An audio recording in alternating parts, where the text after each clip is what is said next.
ಪ್ರಶ್ನೆ ಪತ್ರಿಕೆ ಸೋರಿಕೆ ಹಿನ್ನೆಲೆಯಲ್ಲಿ ರದ್ದುಪಡಿಸಲಾಗಿದ್ದ ರಾಷ್ಟ್ರೀಯ ಅರ್ಹತಾ ಮತ್ತು ಪ್ರವೇಶ ಪರೀಕ್ಷೆ ನೀಟ್ ಮರುಪರೀಕ್ಷೆಯನ್ನು ಜೂನ್ 21ರಂದು ಭಾನುವಾರ ನಡೆಸಲಾಗುವುದು ಎಂದು ಕೇಂದ್ರ ಪ್ರಧಾನಿ ದೆಹಲಿಯಲ್ಲಿಂದು ಹೇಳಿದ್ದಾರೆ. ಸುದ್ದಿಗೋಷ್ಠಿಯಲ್ಲಿ ಅವರು ಪರೀಕ್ಷೆಗೆ ಹಾಜರಾಗುವ ವಿದ್ಯಾರ್ಥಿಗಳು ಮುಂದಿನ ತಿಂಗಳು 14ರೊಳಗೆ ಪರೀಕ್ಷೆಗೆ ಪ್ರವೇಶ ಪತ್ರ ಸ್ವೀಕರಿಸಲಿದ್ದಾರೆ. ಪರೀಕ್ಷೆಯು ಮಧ್ಯಾಹ್ನ 2ರಿಂದ ಸಂಜೆ 5:15ರವರೆಗೆ ನಡೆಯಲಿದೆ. ವಿದ್ಯಾರ್ಥಿಗಳಿಗೆ ಹೆಚ್ಚುವರಿ 15 ನಿಮಿಷಗಳನ್ನು ನೀಡಲಾಗುವುದು ಎಂದರು. ವಿದ್ಯಾರ್ಥಿಗಳಿಗೆ ಪರಿಹಾರ ರೂಪವಾಗಿ ನೀಟ್ ಯುಜಿ 2026ರ ಪರೀಕ್ಷಾ ಶುಲ್ಕವನ್ನು ಮರುಪಾವತಿಸಲಾಗುವುದು ಮತ್ತು ಜೂನ್ 21ರ ಪರೀಕ್ಷೆಗೆ ಯಾವುದೇ ಹೆಚ್ಚುವರಿ ಶುಲ್ಕವನ್ನು ವಿಧಿಸಲಾಗುವುದಿಲ್ಲ. ವಿದ್ಯಾರ್ಥಿಗಳು ತಮ್ಮ ಆದ್ಯತೆಯ ಪರೀಕ್ಷಾ ನಗರಗಳನ್ನು ಆಯ್ಕೆ ಮಾಡಿಕೊಳ್ಳಲು ಸಹ ಅನುಮತಿಸಲಾಗುವುದು ಎಂದು ಹೇಳಿದರು. ಪ್ರಶ್ನೆ ಪತ್ರಿಕೆ ಸೋರಿಕೆ ಅತ್ಯಂತ ಕಳವಳಕಾರಿಯಾಗಿದೆ. ಯಾವುದೇ ವಿದ್ಯಾರ್ಥಿಗಳಿಗೆ ಅನ್ಯಾಯ ಆಗಬಾರದು ಎನ್ನುವ ಕಾರಣಕ್ಕೆ ಪರೀಕ್ಷೆ ರದ್ದು ಮಾಡಬೇಕಾಯಿತು.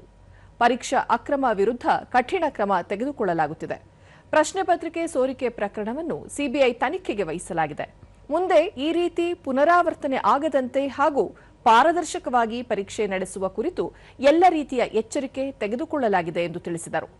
ಮುಂದಿನ ವರ್ಷದಿಂದ ನೀಟ್ ಯುಜಿ ಪರೀಕ್ಷೆಯನ್ನು ಅಸ್ತಿತ್ವದಲ್ಲಿರುವ OMR ಆಧಾರಿತ ವಿಧಾನದ ಬದಲಿಗೆ ಕಂಪ್ಯೂಟರ್ ಆಧಾರಿತ ಪರೀಕ್ಷೆ ಸಿಬಿಟಿ ವಿಧಾನದಲ್ಲಿ ನಡೆಸಲಾಗುವುದು. ಪರೀಕ್ಷೆಗೆ ಸಂಬಂಧಿಸಿದಂತೆ ರಾಧಾಕೃಷ್ಣ ಸಮಿತಿಯ ಶಿಫಾರಸುಗಳು ಸೇರಿದಂತೆ ಹಿಂದಿನ ಶಿಫಾರಸುಗಳನ್ನು ಈಗಾಗಲೇ ಜಾರಿಗೆ ತರಲಾಗಿದೆ.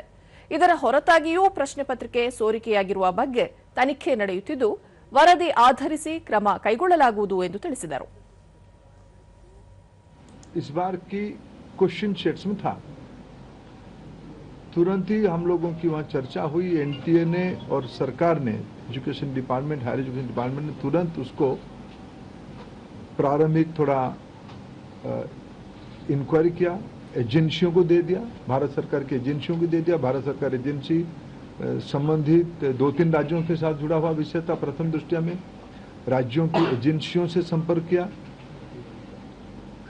और 12 तारीख तक यानी 8 को सुबह प्रक्रिया एक प्रकार से 7 रात को शुरू हुई, 8 को ही शुरू हुई.